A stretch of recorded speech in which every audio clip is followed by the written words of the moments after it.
5년 전 은퇴한 67세 김영환 씨는 하숙집에서 아침을 맞이했습니다. 김 씨는 하숙집에 들어온 지 벌써 3년 정도가 되었습니다. 김 씨는 아내가 일찍이 세상을 떠나자 아들 내외를 집으로 들여 아들 내외와 같이 살았습니다. 하지만 손녀가 자라면서 집에 방이 부족했고 김 씨는 그냥 자기가 나가는 게 속이 편할 것 같아 아들 며느리에게는 혼자 살고 싶다고 얘기하고 그렇게 집을 나왔습니다. 김 씨는 집을 구하고 싶었지만 전세로 구하나 월세로 구하나 돈이 너무 많이 나갔습니다. 밥 주는 아파트나 실버타운도 생각했지만 이런 곳에 들어가려면 아들이 사는 집을 팔아야 가능했습니다. 게다가 아내와 사별한 뒤 김 씨는 감당하기 힘들 만큼 깊은 외로움에 빠졌습니다. 김 씨는 아들 며느리와 잘 어울리지 못했고 어쩔 때는 하루에 대화 한마디도 하지 않아 괜히 서러워지기도 했습니다. 김 씨는 아들과 함께 살 때도 밥은 거의 혼자서 챙겨 먹었습니다. 며느리와 같이 먹는 게 불편했고 괜히 자기 밥 차리게 해 고생시키고 싶지 않아 항상 미리 식사를 했습니다. 김 씨는 밥을 혼자 차려 먹는 것이 제일 힘들었습니다. 밥 주는 곳이 어딜까 생각하다 김 씨는 하숙집을 떠올렸습니다. 그렇게 김 씨는 하숙을 택했습니다. 하지만 하숙집에 들어가기는 쉽지 않았습니다. 재워주고 밥까지 주는 것을 좋게 생각한 사람은 김 씨뿐만이 아니었습니다. 이미 대학생들과 외국인들, 김 씨와 비슷한 또래들로 하숙집은 이미 포화 상태였습니다. 김 씨는 오랜 시간 돌아다닌 끝에 겨우겨우 지금 사는 하숙집에 들어갈 수 있었습니다. 아들은 김 씨에게 하숙집 월세를 주겠다 했지만 김 씨는 그냥 거절했습니다. 김 씨는 연금으로 하숙비 50만 원을 감당했습니다. 이 가격에 잠도 자고 밥까지 주니 연금 80만 원을 받고 있던 김 씨는 남은 30만 원으로 꽤나 여유롭게 생활할 수 있었습니다. 하지만 김 씨의 방은 삭막했습니다. 책장에는 책 대신 시리얼 상자와 햇반이 빼곡히 자리를 차지했습니다. 일요일엔 식사가 제공되지 않아 이것으로 간단한 끼니를 때웠습니다. 침대에 누웠을 때는 침대 위에 걸린 옷장을 대신한 철봉이 자리를 차지하고 있어 천장이 잘 보이지 않았습니다. 옷이 얼마 되지도 않았는데 안 그래도 좁은 방이 더 좁아 보였습니다. 화장실이나 세탁기, 냉장고는 공용이었지만 방 안에 에어컨이 달려 있었습니다. 김 씨는 에어컨이 달린 것만으로 만족했습니다. 김 씨가 머무르는 하숙집에는 김 씨를 포함해 총 13명이 머물고 있었습니다. 그 가운데 5명은 직장인, 4명은 대학생, 나머지 4명은 60대 이상이었습니다. 그중 나이가 가장 많은 사람은 아파트 경비원으로 일하는 70대 장시환 씨였습니다. 장 씨는 이곳에서 10년 넘게 생활하고 있었습니다. 장 씨는 10년 넘게 월세를 한 번도 밀린 적이 없고 특별히 다른 하숙생들을 불편하게 하지 않아 하숙집 주인은 장 씨가 계속 여기서 살 수 있게 해줬습니다. 장 씨는 매일 새벽에 집을 나서 저녁 늦게 돌아왔기 때문에 밥 먹을 때가 아니면 마주칠 일이 거의 없었습니다. 장 씨는 쉬는 날이 되면 거의 잠만 청했습니다. 대체로 이곳 하숙집의 분위기를 잡아주는 건 30대와 40대 직장인들이었습니다. 김 씨와 장 씨를 비롯한 60대들은 방에서 잘 나오지 않았습니다. 김 씨는 여기 들어온 지 벌써 3년이 지났음에도 장 씨와 제대로 된 대화를 나눈 적이 없었습니다. 김 씨는 이곳 사람들과 그래도 대화도 하며 나름 가까워졌지만 이름을 물어보거나 무슨 일을 하는지, 어떤 사연이 있는지는 물어보지 않았습니다.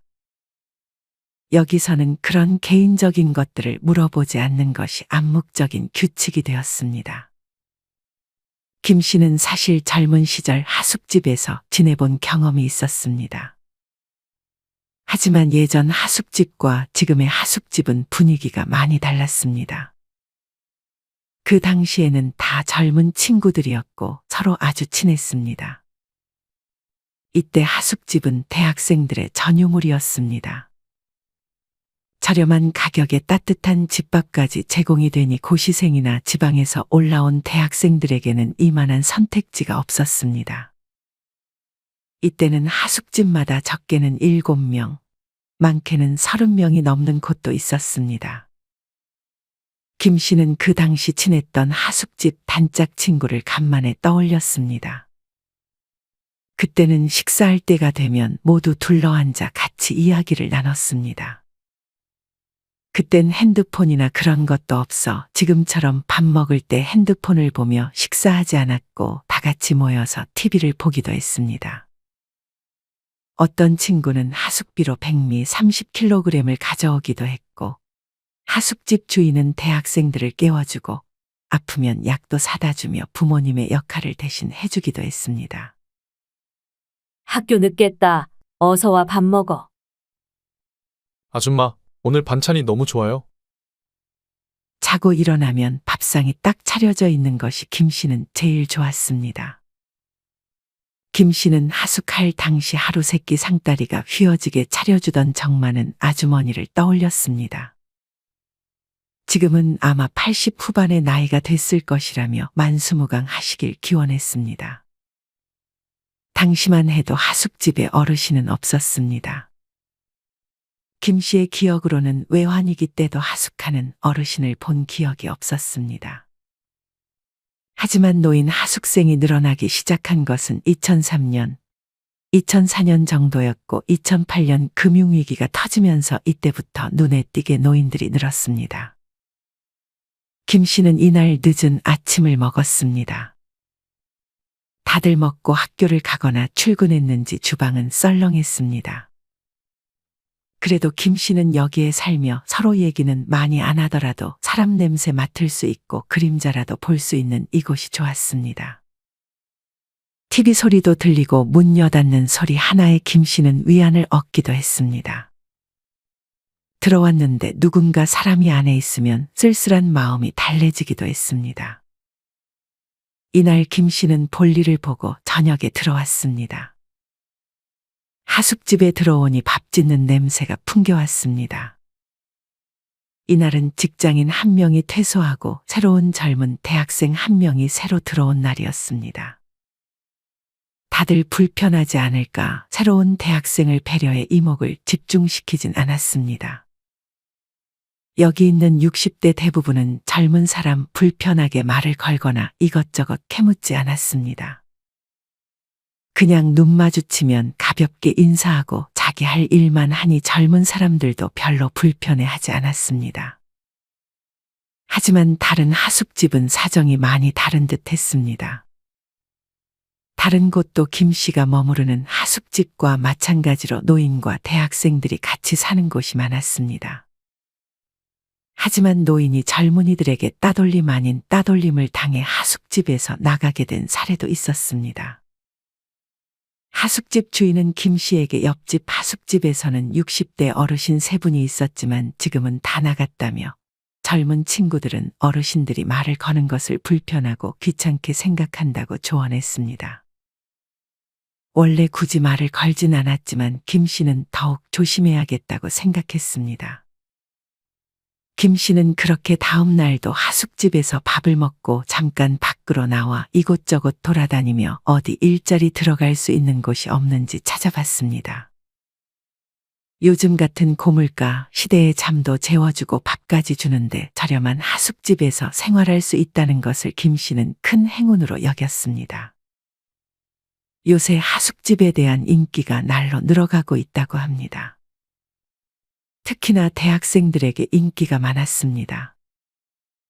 지난 8월에 서울 주요 대학가 원룸 평균 월세와 관리비를 합친 금액은 평균 68만 원이었습니다. 물론 여기에 밥값은 포함되지 않았습니다. 월세를 내다보면 아무래도 식비를 아끼게 돼 밥은 대충 먹게 되는데 하숙집은 균형 잡힌 식사가 나오기 때문에 더욱 인기가 많았습니다. 또한 특히나 혼자 사는 여성은 안전을 항상 유의해야 하는데 여럿이 모인 하숙집은 안정감을 주기도 해 더욱 수요가 늘었습니다. 월세는 아깝고 전세는 사기 위험이 있으니 생활은 조금 불편하더라도 이제는 하숙집을 찾는 것입니다.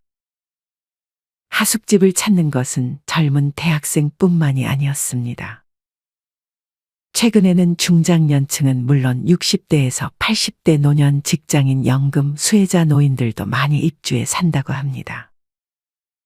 원룸은 돈도 많이 들 뿐 아니라 혼자 모든 것을 해결해야 하니 외롭고 쓸쓸했기 때문입니다. 하숙집은 적어도 사람이 살아 덜 외롭고 밥도 해결할 수 있으니 혼자 사는 것보다는 100번 나았습니다. 요새는 독거 청년과 독거 노인이 폭발적으로 증가하고 있습니다.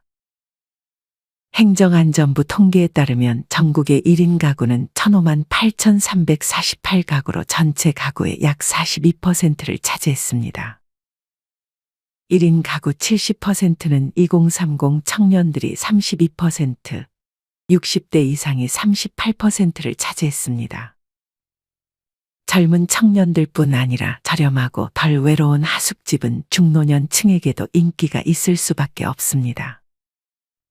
사실 하숙집이 값싼 이유 중 하나는 하숙집 주인의 배려심이 녹아있는 경우가 많습니다.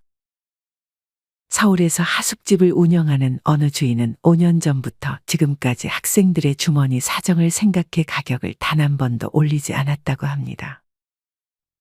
하숙비를 45만 원 받고 있는데 아침, 저녁 식사까지 차려주다 보면 하숙집을 운영해도 남는 게 없다고 말했습니다. 만약 저렴한 하숙집에 살고 계시거나 앞으로 살게 된다면 하숙집 주인에게 감사 인사를 한 번쯤은 전해주면 좋을 것 같다는 생각이 듭니다.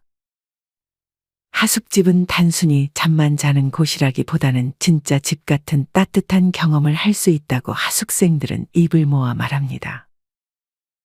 그래서 점점 개인화되고 혼자 사는 것이 당연해져 가는 시대에서 예전에 핸드폰이 없던 시절, 우리 모두 함께 사는 그 시절 그때로 돌아가는 느낌을 주는 하숙집의 부활이 마냥 반갑게 느껴지는 것 같습니다. 이런 하숙집이 좀 더 많이 생겨 젊은 사람뿐만 아니라 중노년층에게도 좋은 선택지 중 하나가 되었으면 좋겠습니다. 이상으로 오늘의 영상을 마치겠습니다. 우리 모든 구독자분들의 행복한 여생을 응원합니다. 다음에 더 좋은 내용으로 찾아뵙겠습니다. 감사합니다.